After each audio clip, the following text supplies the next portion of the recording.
వ్యక్తి మొట్టమొదటిసారిగా మాట్లాడే అవకాశం ఇస్తున్నామని పేపర్లో కూడా వచ్చింది. తీసుకుంటున్నాం అన్నప్పుడు ఎంత భయం వచ్చిందో, ఏం మాట్లాడాలో తెలియక అంత భయం కలిగింది. అక్కడ ఉపయోగించిన మొట్టమొదటి మాట మీకు కూడా వర్తిస్తుందని నేను ఆ మాట అంటున్నాను. ఎందరో మహానుభావులు, మీ అందరికీ వందనాలు. మీ అందరూ ఇందాక నుంచి రిక్వెస్ట్ చేస్తున్నారు మళ్ళీ మీరు కాకి డ్రెస్ వేసుకోమని. తెప్పించుకున్నాను, కానీ అదేమిటంటే అది మళ్ళీ ఉపయోగించుకోవాలని నేను ప్రయత్నం చేస్తే ఆ డ్రెస్ వేసేవాడు అన్నాడు కదా, మీ వేస్ట్ ఉన్నప్పుడు ఈ డ్రెస్ కుట్టారు, ఇప్పుడు 30కి వచ్చేసింది అంటే దీంట్లో అంతరార్థం మీరు బాగా గ్రహించగలరు. అంటే మీకు బాగా శక్తి సామర్థ్యాలు ఉన్నప్పుడు, మీ మేధ బాగా పనిచేస్తున్నప్పుడు మీరు దర్శకత్వం వహించారు. ఇప్పుడు వహించడానికి సాహసం చేయొద్దనే మరి ఏమిటో నాకు అర్థం కాలేదు. ఆ డ్రెస్ ఇప్పుడు మారిపోయింది, సైజులన్నీ మారిపోయినాయి. అందువల్ల సో అది అలా అట్టిపెట్టి నేను ఈ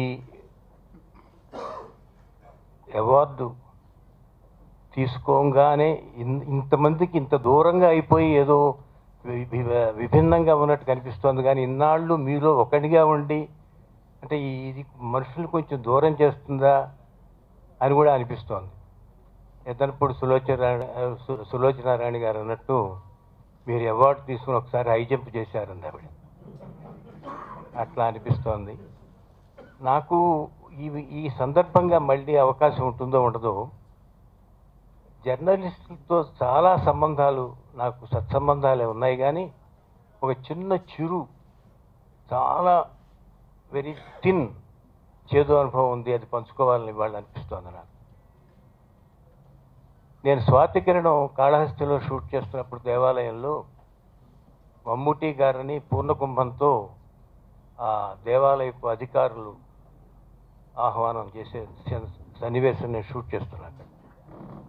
లోకల్గా ఉండేటువంటి పాత్రికేయులు లేకపోతే బయట ఊళ్ళ నుంచి వచ్చి పాత్రికేయులు నేను షూట్ చేస్తుండగా వచ్చి నాతో ఏదో మాట్లాడి ఏదో తెలుసుకోవాలనుకున్నారు.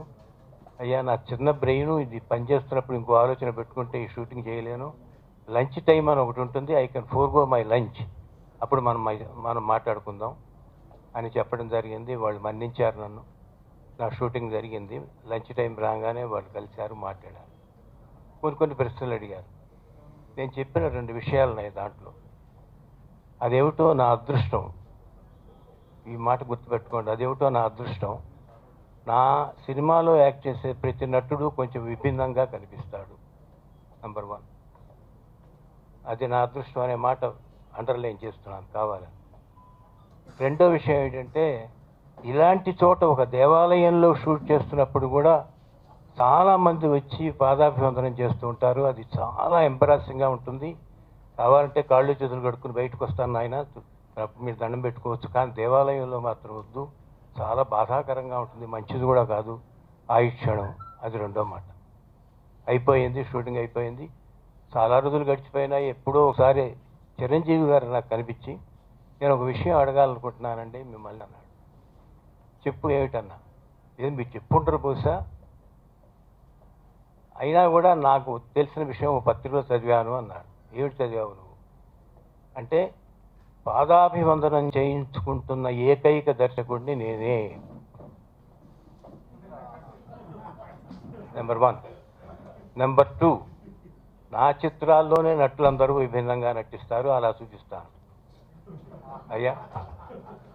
అందువల్ల అప్పటి నుంచే నాకు భయం మిమ్మల్ని చూస్తే.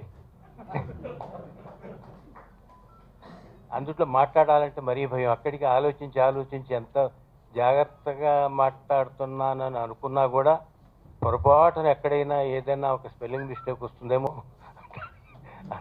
దానికి ఎబరేషన్స్ అవి క్రియేట్ చేసి ఎల్ఆర్ చేసి చెప్తారేమో అని భయం. అప్పుడు నేను అన్నాను అన్నమాట, నాయన నేను అన్న మాట ఇది పొరపాటే నువ్వు చెప్పింది, అనగా ఆ మాత్రం కూడా మాట్లాడకూడదేమో అనిపించింది.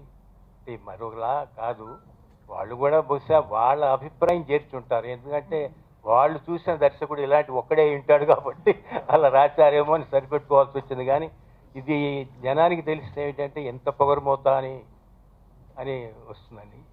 తర్వాత ఇంకొక చిన్న విషయం ఏంటి, ఈ పొగరుమోతనం మీద కూడా ఇంకొక డైలాగ్ చెప్పాల్సి వస్తుంది. మా మనవరాలు ఒక అమ్మాయి ఉంది ఇంట్లో, నాకు ఢిల్లీలో తీసుకెళ్ళాను వాళ్ళని కూడా. ఏమిటి గాయత్రి, నాకు ఈ అవార్డు వచ్చిందని తెలియంగానే ఏమిటో పోజుల్లాగా వచ్చేస్తున్నాయి, ఏమిటో ఇలా ఇలా మనిషి మారిపోతున్నట్టుగా ఒకరి టెంకలు తిరిగిపోతున్నాను, ఏమిటి దీనికి కారణం అన్న. పొగరు అంది. నిజంగా ఒక్కసారి ఏమో అది తెలియకుండా కనిపిస్తోందేమో అనిపిస్తుంది ఒకప్పుడు, కానీ మీరేం నమ్మకండి ఆ మాటలు.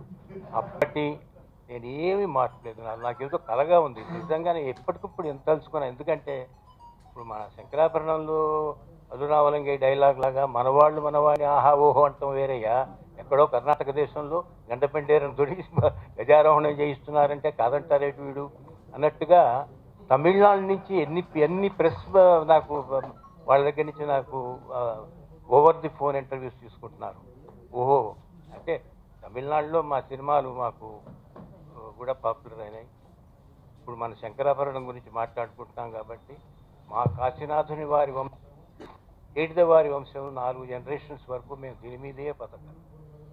ఇంకా 4 జనరేషన్స్ నేనే కాదు, ఎందుకంటే అంతటి ఖ్యాతినిచ్చినటువంటి అటువంటి సినిమా. ఆ సినిమా సిరివెన్నెల కానీ మిగతా సప్తపది కానీ ఇలాంటి సినిమాలు నా చేత తీయించి వాటి ఫలితంగానే నాకు అవార్డుకి దోహదం చేసినటువంటి నా నిర్మాతలందరికీ ఈ సందర్భంగా నేను నా కృతజ్ఞతలు తెలియపరుచుకున్నాను. They are very responsible. ఈ సినిమా మేము తీయలేము వద్దు బాబు అంటే నేను చేసేది లేదు, బలవంత పెట్టేది లేదు. ఇందాక ఎవరో చెప్పారు, ఎవరన్నా వస్తే సినిమా తీస్తామంటే వద్దంటాడైనా, వద్దునైనా తీయొద్దని చెప్తాడు. ఎందుకు చెప్తాడంటే ఈ విషయంలో డివి నరసరాజు గారి దగ్గర కూడా చివాట్లు తిన్నాను. నీకేం మాయిరావు, నువ్వు ఎందుకు చెప్తావు, వాడు అంటికి ప్రిపేర్ అయ్యే కదా వస్తాడు, వాడు రాగానే అపశకునం మాటలు మాట్లాడతావేంటి, వాడి కర్మ వాడు వస్తుంటే వద్దు నువ్వు దీంట్లో నీకు డబ్బు రాదు, నువ్వు అవిరాదు ఇవిరాదు అంటావేంటి నువ్వు, వాడికి తెలియదే ఆ మాత్రం, వాడికి తెలియదా వెజిటేరియన్ హోటల్కి వస్తున్నాం మేము ఇక చికెన్ అడగకూడదని, వాడికి తెలిసి వస్తున్నాడు. కానీ ఎందుకంటే మా సబ్జెక్ట్స్ అన్నీ కూడా ఓవర్ ది టేబుల్ ఏం కనిపిస్తుంది, ఏం తెలియదు అసలు ఎట్లా ఉంటుందో. సిరివెన్నెల కథ చెప్తా అనుకోండి, ఎవరు కూడా దగ్గర రారు. అట్లాగే సిరిసిరి మూవకు కూడా జరిగింది అలాగే. అందుకని వారందరికీ కూడా నా కృతజ్ఞతలు తెలియపరుచుకుంటున్నాను. ఒకసారి టీవీఎస్ రాజు గారి దగ్గరికి వెళ్ళి వరుసగా 3 సినిమాలు మీకు నేను డబ్బు తెచ్చి రాని సినిమాలు తీసి పెట్టానండి, నేను నెక్స్ట్ టైం ఫీల్ నన్ను వద్దు అంటే ఆయన ఒక్క మాట అన్నారు. ఆయన నాకు కూడా తినే అదృష్టం ఉండాలి కదా, మీరు ఒక్కరు ఏం చేయగలరు, ఇవాళ నేను కొత్త వాళ్ళతో నేను అడ్జస్ట్ కాలేను, మనం కంటిన్యూ చేద్దాం ఇలాగే. అలాంటి నిర్మాతలు ఉన్నారు నాకు. ఏడుదనాశ్వరరావు కూడా ఏనాడు నన్ను పేరు పెట్టి పిలవలేదు, ఇప్పుడు డైరెక్టర్ గారే. అలాంటి నిర్మాతలు అందరూ ఉన్నారు కాబట్టే అలాంటి మంచి మంచి సినిమాలు మేము తీయగలిగాం. అలాగే ఈ సందర్భంలో నేను నటీనటులు అందరినీ కూడా నేను చాలా మనఃపూర్వక, ఇది సభా మర్యాద కోసం చెప్పాలి కాబట్టి చెప్తున్న పడికట్టురాళ్ళు మాటలు మాత్రం కాదు, మనసా వాచా కర్మణ నమ్మిన మాటలు ఇవి. ఒక చిరంజీవి గారు ఉన్నారు, నువ్వు చెప్పులు కుట్టేవాడి వేషం అయ్యా, డ్రెస్సులు అవి నీకు బ్యాంకాక్ నుంచి రావు, ఇక్కడే ఉంటారు, నీకు మళ్ళీ ఇంపోర్టెడ్ హీరోయిన్స్ ఉండరు, ఇవన్నీ చెప్పినా కూడా వాళ్ళు ఒప్పుకున్నందుకు. ఒక చెల్లెలి కాపురంలో శోభన్ బాబుకి బ్లాక్ అండ్ వైట్ సినిమా తీస్తూ నల్లటి మేకప్ వేసి తీసినందుకు ఆయనకి ఒక బెస్తవాడి వేషం ఇది, దీంట్లో నీకు కూడా మళ్ళీ అదే గతి, బ్యాంకాక్ డ్రెస్సులు లేవు ఉండరు అంటే ఒప్పుకునే కమలాసన్. వీళ్ళందరూ కూడా చాలా ఎంతో నన్ను ఒక అధ్యాపకుడుగా చూశారు తప్ప, ఎందుకంటే వాళ్ళు వేసిన మొన్న ఫిలిమ్స్ డివిజన్ వాళ్ళు వేసిన దాంట్లో రాజ్ కపూర్ గారు చెప్పిన మాటలో ఒక మాట ఇప్పుడు నేను మర్చిపోయాను. ఇప్పుడు వాళ్ళు వేసినందు కూడా నాకు మళ్ళీ గుర్తొచ్చింది. ఈయన ఉత్త దర్శకుడే కాదు, ఈయన ఆచార్యుడైనా అని చెప్పిన మాట నాకు ఎంతో గర్వంగా ఉంది. మీరందరూ కూడా ఇంత అభిమానంతో నన్ను గౌరవించినందుకు.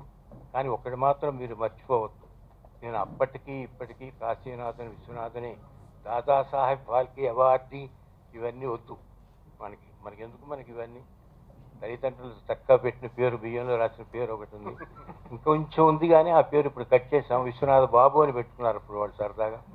కాబట్టి ఆ విశ్వనాథ్ వరకు నన్ను కూర్చుని ఎప్పటికీ మీరు అలాగే పిలవండి, అలాగే సన్నిహితంగా ఉందాం మనం. నా కష్టాలు నేను చెప్పుకుంటాను, మీ కష్టాలు చెప్పొచ్చు. మీకు ఏం లేవు కష్టాలు, ఎందుకంటే మమ్మల్ని కష్టపెట్టడం తప్ప మీరేమి కొత్తగా ఆలోచించేది ఏం లేదు. కష్టపెట్టడం ఇప్పుడు స్టార్ట్ చేస్తాం సార్. మీరు ఏదన్నా ప్రశ్నలు అడిగితే, మీరు ఏదైనా అడగాలనుకుంటే, సమాధానం చెప్పగలిగితే కాసిన మంచినీళ్ళు తాగి చెప్తాను.